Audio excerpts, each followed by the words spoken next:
Good morning, students. Welcome to our class. We are discussing about English, and now in today's topic we will discuss about species. Spice का मतलब क्या होता है?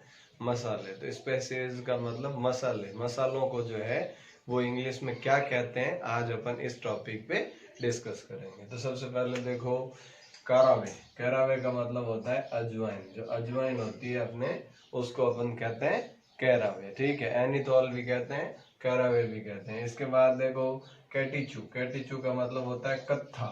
कत्था जो होता है जो खाने के लिए यूज होता है, उसको जो है कहेंगे कैटीचू. ठीक है. इसके बाद देखो जिंजर का आपको पता ही है. जिंजर का मतलब होता है अदरक. लिनसीड. लिनसीड का मतलब होता है अलसी.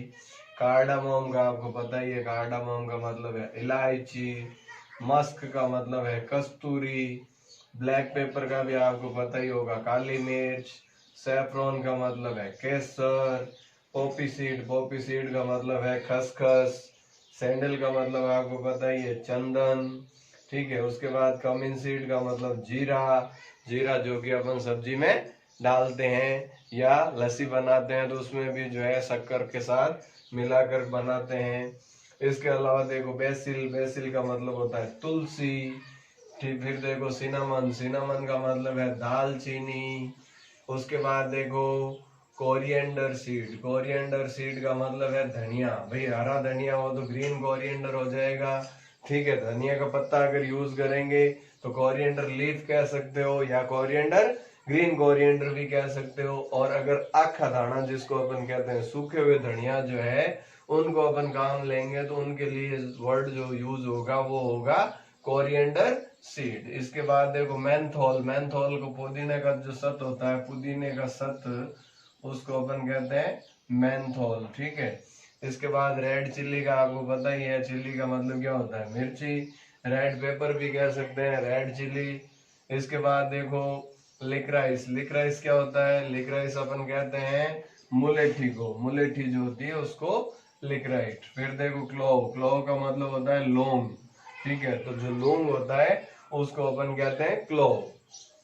इसके बाद देखो ओरिगनम. ओरिगनम अपन किसको कहते हैं? सिक्का काई. सिक्का काई जो है उसको अपन कहते हैं ओरिगनम. बीटल. बीटल अपन कहते हैं पान को. और सुपारी को कहते हैं बीटल नट. बीटल नट जो है उसको अपन कहेंगे सुपारी. सुपारी सॉरी, सुपारी को कहेंगे betel nut. Dry ginger. Dried ginger जो है उसको अपन कहते हैं सौंठ. सौंठ क्या होती है पता है ना? जिंजर अदरक तो क्या होती है, एकदम से जो है गीली होती है, और ये जब सूख जाती है, कठोर हो जाती है, उसको जो है फिर मसाले के रूप में अपन चाय बनाने में काम में लेते हैं. वो मारवाड़ी का कहावत भी सुना होगा, सौंठ के लड्डू.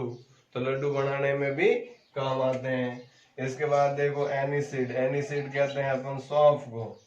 सौंफ जो होती है, खाना खाने के बाद भी अपन जो है शक्कर और सौंफ या मिश्री के साथ सौंफ खाते हैं ताकि अपना डाइजेस्टिव सिस्टम बढ़िया रहे. उसके बाद देखो सागो. सागो का आपको पता ही होगा, सागो कहते हैं साबूदाना को. तो साबूदाना है वो, उसको कहते हैं सागो. इसके बाद देखो टर्मरिक. टर्मरिक का मतलब हल्दी.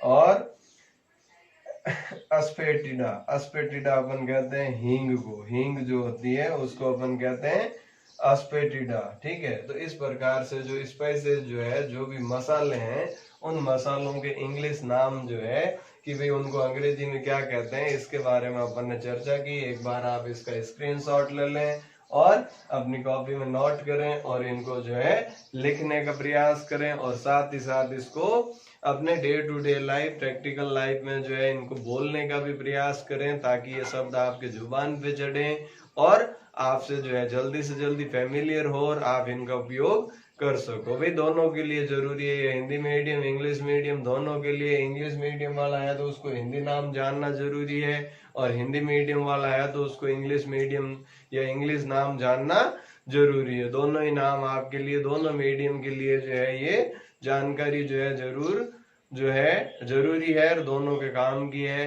तो आज जो है अपन ने स्पाइसेस के बारे में डिस्कस किया कि भाई स्पाइसेस क्या, उनके हिंदी नाम क्या है और उनको अंग्रेजी में किस नाम से पुकारा जाता है. तो उम्मीद करता हूँ आज के सेशन से जो है 8-10 तो नए शब्द आपको कम से कम मिले ही होंगे, बाकी तो हो सकता है आपको पता हो, लेकिन 8-10 तो ऐसे जरूर नए शब्द आए होंगे जिनको आपने पहली बार देखा है। तो इनको अपनी नोटबुक में लिखें और ज्यादा से ज्यादा इनको प्रैक्टिस करें ताकि ये शब्द आपकी बोलचाल में आए, डेली रूटीन में इनको यूज करें ताकि अपने लिए अंग्रेजी समझना भी आसान हो, बोलना भी आसान हो और अपना इंप्रेशन भी जमा सकें। इसी के साथ थैंक यू, जय हिंद, जय भारत।